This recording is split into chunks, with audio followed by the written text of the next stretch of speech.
Good afternoon, candidates and audience. I'm Karin Hribar, your moderator for today. This is the forum for the Glenbrook District 225 High School Board.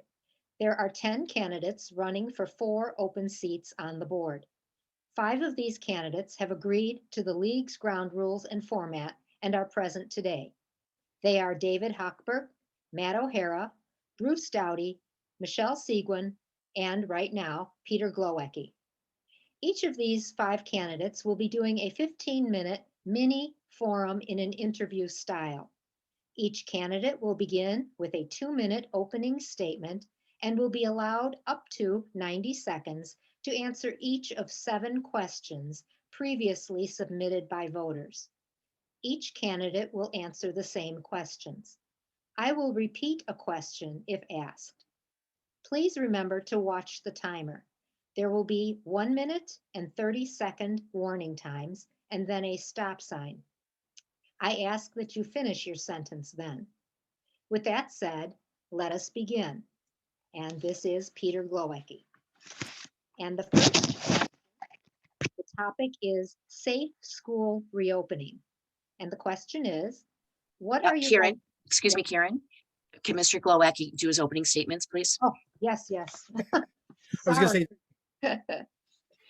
thank you. Okay, Mr. Glowacki, would you please do your 2-minute opening statement? Well, first of all, thank you to the League of Women Voters, Karin and Susan, for arranging this. I appreciate the opportunity to get in front of even more Glenbrook residents and voters and constituents to give them a chance to get to know me. Simply put, I'm a father of 2, a sophomore at the Glenbrook North High School and a little one that's a 6th grader in one of the feeder schools field that will be going to the schools. And at the end of the day, education has been key to my success. And the reason I've contributed and donated my time, like my fellow board members, has been to simply give back. Education's always opened the door for me, and I'm hoping that I can help through my career in education, both at the profit and nonprofit worlds, to help others thrive in a world where it's more and more challenging each and every day. I plan on focusing on student wellness, continue financial stewardship, and excellence in education. Again, my experience with award-winning education groups around the country and globally I believe distinguishes me from others in that I can help foster continued excellence in education for the Glenbrooks. And really, again, appreciate all the support. I've had the good fortune of being with the Glenbrooks now as a writing candidate the previous election. I'm hoping that I can continue, especially now when it's imperative that we continue to adapt and grow and evolve, that we continue to focus on these initiatives in the upcoming years. Thank you. Now we're going to do the questions. The topic of the first question is safe school reopening. And the question is, what are your ideas on safely reopening schools so that parents, students, and staff are reassured? Does this include remote or hybrid remote learning? Thank you. That's an excellent question. And one thing I can say, being on the board, we've been doing everything we can to do just that. Safely bring the kids, students, and faculty back into the schools as safely as possible, as quickly as possible, working with various officials on what is taking place in the area and working in concert with them. I know I wish, like everybody else, we could turn back the clock and be back at last March and it's instantly, without a blip, had everything and this horrific thing not occur. But when it comes to testing to make sure the environment is safe, making sure all protocols are in place to make sure that they continue to be safe, and communicate effectively with our parents. We've been bringing kids back in full time as they choose to. People are coping with a lot right now. And so my view is that we need to continue to be very flexible with the options that we provide, and that is both in person and e-learning and whatever else we can be doing with the faculty and staff to make sure that kids are getting the best education and thriving in this new environment. Thank you. The second question involves priorities for pandemic relief funds. And the question is, The district is expected to receive about $830,000 in pandemic relief funds from the federal government. How do you anticipate these monies will be spent, and what do you think the priorities should be? Well, if you look at the last couple of board meeting minutes, we've already started having discussions on these funds and where they're being allocated. So shouldn't come as a surprise to anyone, but the funds are being used for tests, being used for monitoring, being used for even education and training on what are best protocols, PPE.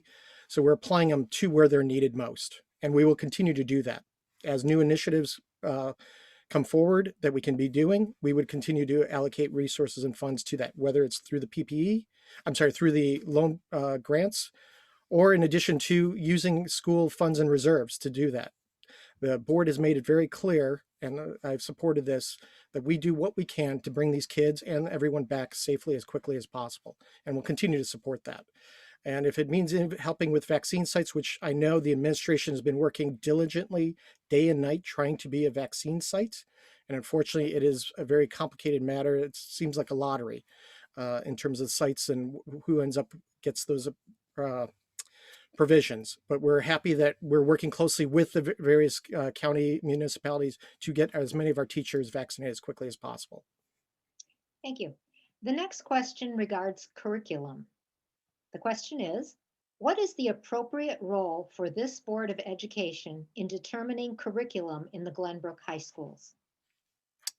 Well, that is a good question. And it's a tough question. The board has always reviewed the curriculum, the books, and so forth for our students. That curriculum is growing and changing so quickly. Our children are faced with new challenges that we've never imagined before.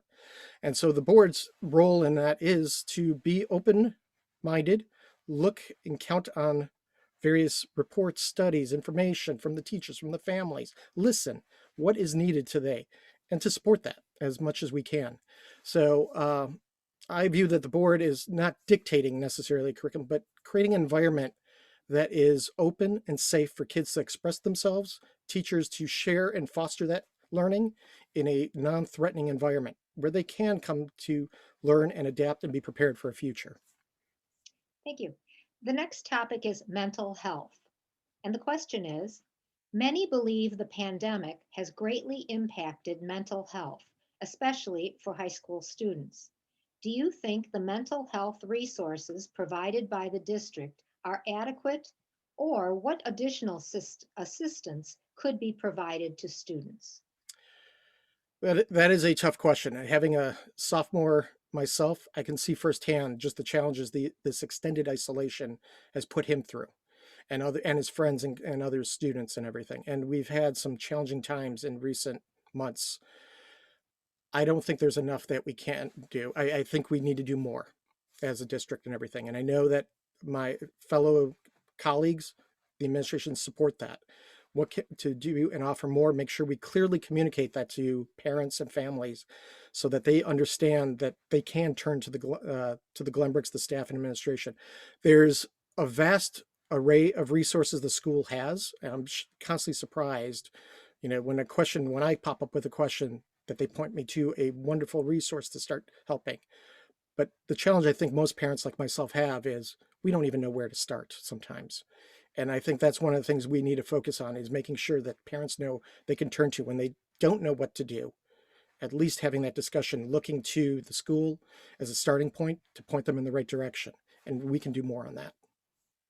Thank you. The next topic is teacher evaluation. The question, how teachers are evaluated and by whom is generally determined through the union bargaining process. Do you think teacher evaluations should include input from students and parents?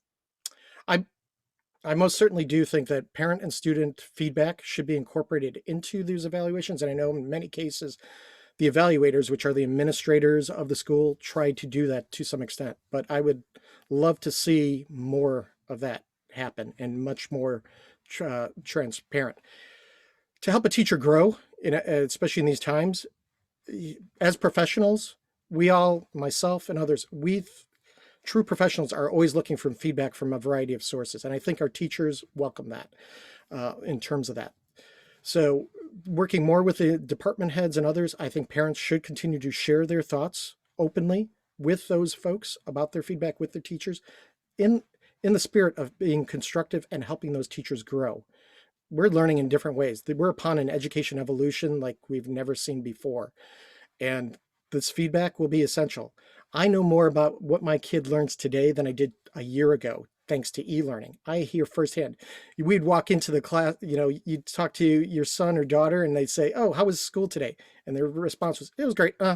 And that's the conversation. Now I can hear the exchanges thanks to e-learning, what's happening in the classroom, and have a much more meaningful discussion. I can provide also feedback to my student, my son and daughter, as well as to the teachers. And I think that's valuable. And I think the teachers would welcome that, provided we have a constructive conversation with them. Thank you. The next topic is resolving community opinion differences. Question is, how would you as a board member work to be responsive to taxpayers and other stakeholders in the community who have strong differences of opinion? So I guess I have the luxury of, as being an incumbent, I've been communicating with the community. I continue to want to communicate with the community using forums like this to educate folks on the issues, helping us. I value all the perspectives they bring. I'm a volunteer, like many of the board members. We aren't professional politicians. We are volunteering our time to do this. And having the perspective from others is always appreciated in terms of helping us see a different truth, a better truth, a better understanding of an issue, and coming at a problem to solve it. That's what this board has been looking to do, and I have been looking to do. We're here to solve issues and problems and help the school district move forward. So there are differences of opinion, and sometimes that it also comes down to information. Do you have the full understanding of the issue and matter? And given the amount and how complicated the school systems have become, there are so many different facets to it that help the community. I count on the community to be that extension for me, of being my group that helps me understand those issues even much more deeply. It may not be exactly eye to eye with the issue, but at the end of the day, I try to be financially responsible, making sure that those issues, we're looking at it from all perspectives, incorporating that. And I'm proud to say, based on that, we've been able to do some remarkable things, like reduce the tax rate that homeowners have seen on the Glenbrook tax on their individual homes. Unfortunately, the property values have gone up as well too, and you don't see that with the end check that you have to pay. Thank you. The last question regards your priorities, and it is, what do you see as the top 3 priorities for the school district in the coming term, and what challenges to this do you see? So again, Karin, thank you for that question. Student wellness and safety, both physically and mentally and psychologically. They need to have an environment where they can feel free to share and express themselves, learn from each other, learn from their teachers safely, especially now. Now we have new issues that, we were facing issues prior to the pandemic with physical safety. Now we're facing even more on the mental side with the extended isolation that many of these kids have gone through. Financial stewardship is another one, making sure we have wonderful resources. Are they being used to their fullest? Just because something was done in a particular fashion in the past doesn't mean it needs to continue to do it. We need to examine those every year. Is this where the priorities need to be, and support those programs? And all in all, this leads to excellence in education. The Glenbrooks have long had a history of being premier school district, not just in the state, but among the top school districts in the country. And all these initiatives, we cannot rest on our laurels, but have to keep evolving and growing with each and every step.